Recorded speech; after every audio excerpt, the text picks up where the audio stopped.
કાનમાં બહુ પીડા છે, કાનમાં બહુ દર્દ છે, કાનમાં ઘણા રોગ લાગુ પડ્યા છે, અને કાનમાં કઈ દુખાવો થાય ને એટલે એક રસાયણ કાનમાં નાખવામાં આવે, કંઈક એવા ટીપાઓ કાનમાં નાખીએ ને એટલે કાનના દર્દ દૂર થાય. આ કાનને રસાયણની જરૂર છે. આ કાનને ઘણા દર્દ લાગ્યા છે, કાનમાંય ઘણા દુખાવા છે, કાનમાંય ઘણા કચરા ને મેલ ભરાયા છે. અને આ કચરા કયા?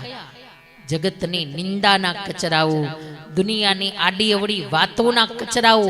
આ બધા મેલ અંદર એવા ભરાયા છે. આડી અવળી પંચાતો, આડી અવળી દુનિયાની વાતો, આ બધા કચરા તો જ નીકળે કે જો કથા રૂપી કર્ણ રસાયણ જો કાનમાં જાય. આ કથા છે ને એ કર્ણ રસાયણ છે, કાનનું રસાયણ છે. અને આ રસાયણ, આ કથાના ટીપા, કથાનું રસાયણ કાનમાં જશે ને એટલે બધા જ મેલ આપોઆપ કાનમાંથી દૂર થઈ જશે. કેટલી આડી અવળી વાતો કાનમાં જાય જ છે, અને એ સાંભળવામાં પછી આપણને મજાઈ કેવી આવે છે. કથા સાંભળવા બેસીએ ને એટલે ક્યાંક કંટાળો આવે, ક્યાંક નીરસતા આવે, ક્યાંક નિંદરે આવે. પણ જો કોકની વાતો કરવા બેહાડી દીધા એટલે એમને એમ જાગરણ થઈ જાય. એમાં કેવો રસ આવે માણસોને. નિંદા કોને કહેવાય?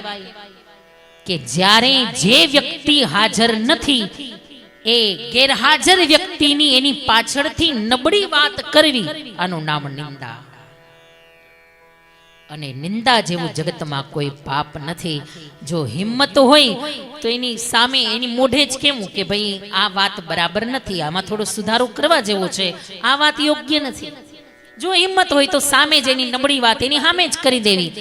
બાકી એની ગેરહાજરીમાં એની નબળી વાત કરવી, એમાં પાછા બે વાત આપણે આપણા તરફથી ભેળવી દઈએ. નબળા એકાદ બે શબ્દો પાછા આપણા તરફથી ભેળવાયેલા હોય ને. ખરેખર વાત એટલી બધી નબળી નથી કે જેટલી આપણે એને નબળી કરી દઈએ છીએ. જો નિંદા કોને કહેવાય? અને આ માણસની સહજતા, આ માણસનો સહજ સ્વભાવ છે. કોઈની ગેરહાજરીમાં એની નબળી વાત કરવી આ માણસને ગમે છે.